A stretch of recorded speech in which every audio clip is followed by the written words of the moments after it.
Okay, yeah, you lead because it's been interesting to say the least over the last 3 years or whatever it's been, Yes. on and off.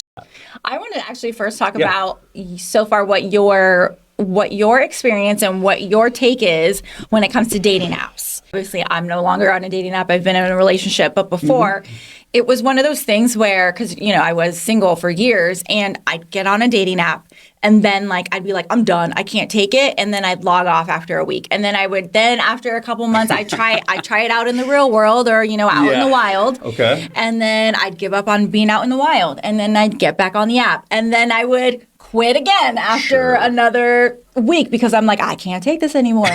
So I'm just curious, what's men's perspective when it comes to the experience of the dating app, and to what and how you've dealt with dating on your end. Yeah. So again, my experience in dating is very limited in terms of what I put out there, what I'm looking for. Yeah. So as we discussed, I was in a relationship, got out of that, and it was a fantastic relationship.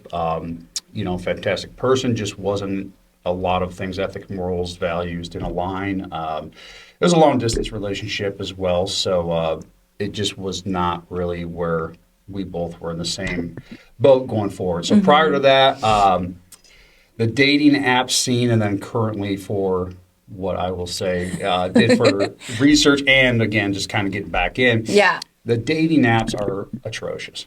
Really? And what I say by that is there's always value in them, but it's kind of funny as you go through conversations with people, you really find out pretty quick, where they're at in their dating journey. Are they just getting on a relationship, what they're looking for? So the expectations sometimes of what people have on the man side is the whining, dining, flower, and hey, let's go to coffee versus a dinner. No, I want to go to St. Elmo. It's like, okay, well, am I going to be a piggy bank in this situation? Why do you want to go ahead and go straight off of that? So the apps to me, unfortunately, are not very attractive because for men, you have to upgrade, you have to buy, if it's Hinge, flowers to get attention or get premium to be up in the So you feel like you're not getting a fair hand at the apps to begin with? I'm not sure how it is on a woman's side for the apps, but it does we kind of feel that way too, because sometimes, you kind of put in what you're looking for in what they allow you to put in before you have to pay, right?